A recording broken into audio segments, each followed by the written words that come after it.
Oke, halo guys, selamat datang kembali di channel Solo Player Boruto. Ini adalah video episode spesial part ke-132.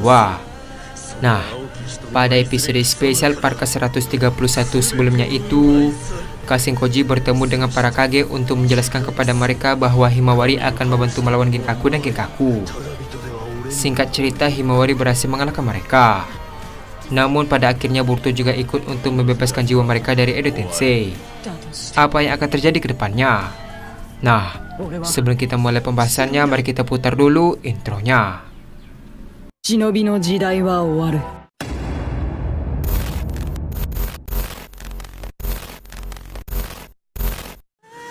Subete o ubai saru.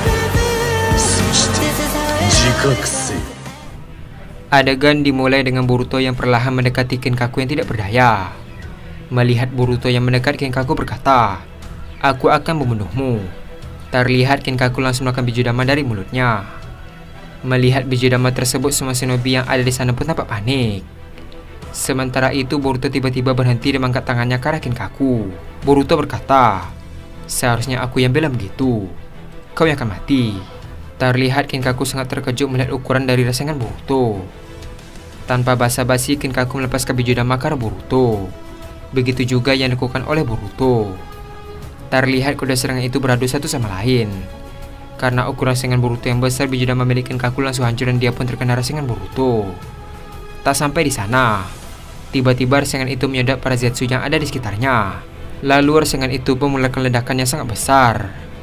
Melihat kejadian itu, semua orang yang ada di sana pun terkejut.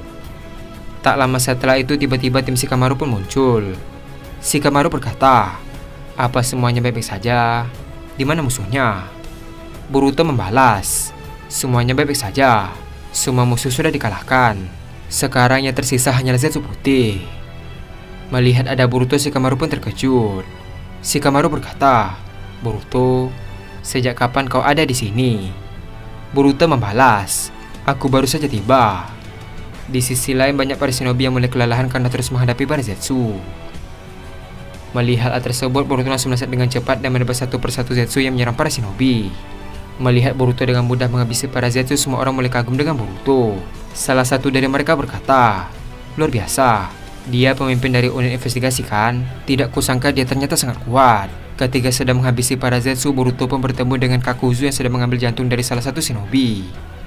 Melihat momen tersebut, Boruto berkata, "Kau selalu saja berbuat masalah, bahkan ketika kau dibangkitkan kembali." Melihat Boruto, Kakuzu pun terkejut dan berkata dalam hati, "Gawat, kenapa aku harus bertemu dengannya?" Tanpa basa-basi, Kakuzu langsung pergi dari tempat tersebut untuk melarikan diri. Melihat Kakuzu yang lari, para shinobi berkata, "Ayo, kita kejar dia."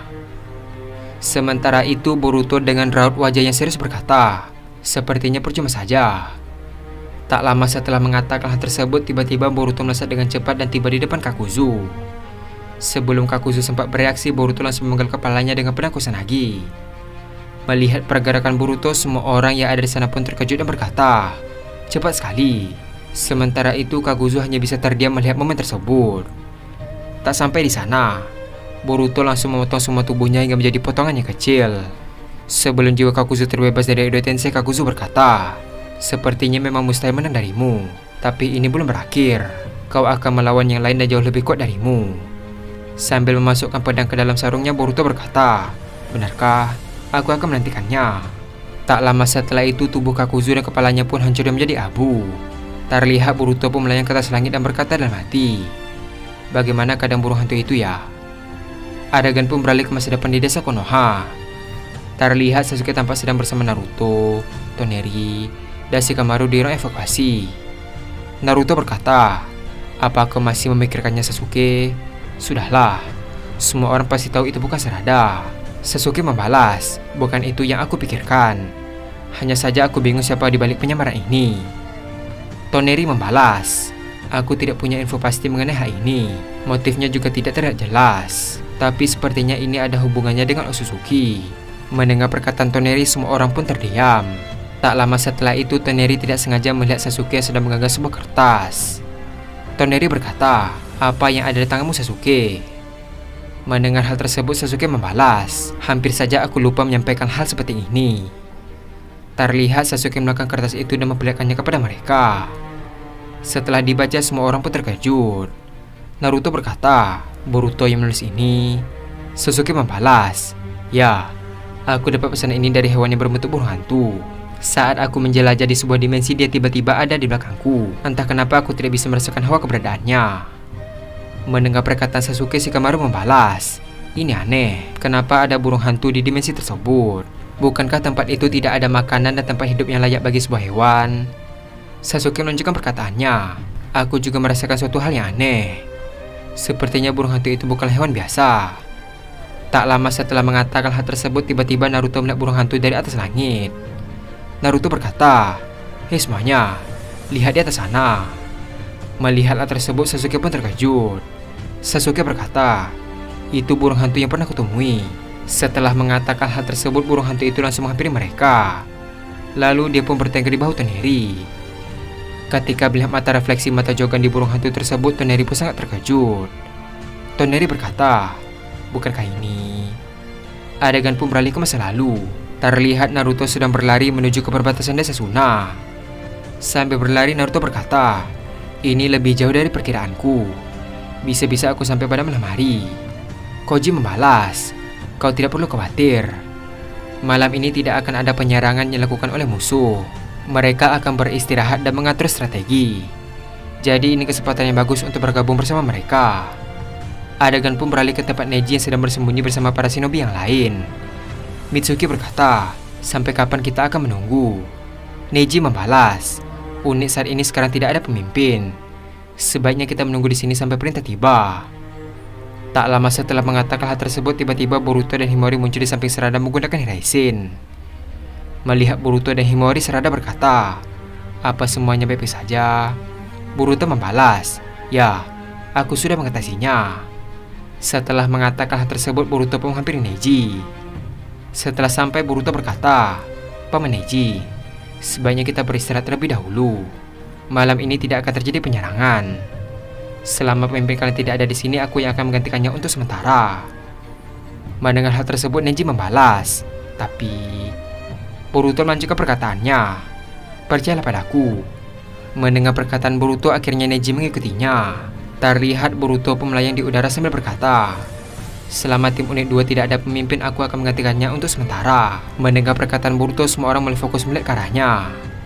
Boruto melanjutkan perkataannya, "Malam ini musuh tidak akan menyerang.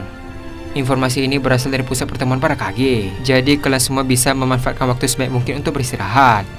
Apa kalian mengerti?" Terlihat semua orang setuju dengan Boruto. Adegan pun beralih ke malam hari.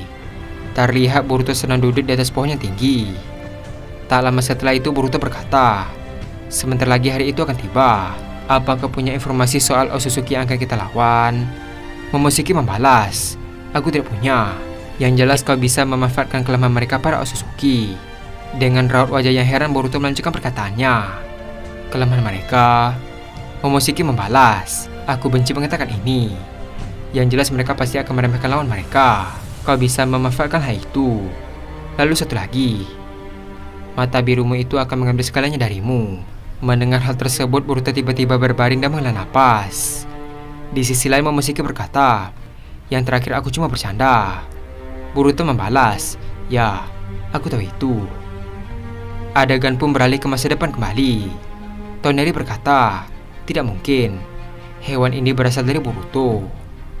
Mendengar perkataan Toneri, semua orang pun heran. Sasuke berkata, "Apa maksudmu? Hewan ini berasal dari Boruto?" Toneri melanjutkan perkataannya, "Hewan ini tercipta dari kehendak Boruto sendiri. Aku rasa Boruto pasti tidak tahu kalau dia tidak sengaja menciptakan hewan ini." Di sisi lain, Naruto membalas, "Aku masih tidak mengerti dengan apa yang kau maksud." Toneri berkata kembali, "Sederhananya keinginan Boruto tanpa sadar menciptakan hewan ini melalui mata Jogan. Dan juga masih banyak misteri yang belum terungkap dari mata Jogan. Bisa kalian lihat dari pantulan mata burung ini. Sepertinya dia membawa sebuah pesan." Tak lama setelah mengatakan hal tersebut, tiba-tiba burung hantu itu bertengger di bahu Sasuke. Lalu tiba-tiba Sasuke dan burung hantu itu menghilang. Sebelum Sasuke menghilang, Sasuke berkata, "Apa yang terjadi?" Toneri membalas, "Sepertinya ini adalah pesan Boruto. Jangan lupa beritahu ini padanya." Terlihat Sasuke dan burung hantu itu pun menghilang dari pandangan mereka. Adegan pun beralih ke masa lalu kembali. Di sebuah hutan yang sepi, tiba-tiba Sasuke dan burung hantu itu tiba ke zaman Naruto. Sasuke berkata, "Di mana aku?" Dan adegan pun habis sampai di sini. Akhirnya burung hantu itu berhasil sampai ke tempat Sasuke. Tak hanya itu saja, Toneri tahu kalau burung hantu itu berasal dari Boruto. Sekarang Sasuke dewasa sudah berada di zaman Naruto remaja. Apa yang akan terjadi ke depannya? Nah, untuk mengetahui hal tersebut kita akan melanjutkannya kembali pada episode spesial part ke-133. Terima kasih telah menonton video ini sampai habis dan sampai jumpa pada video berikutnya.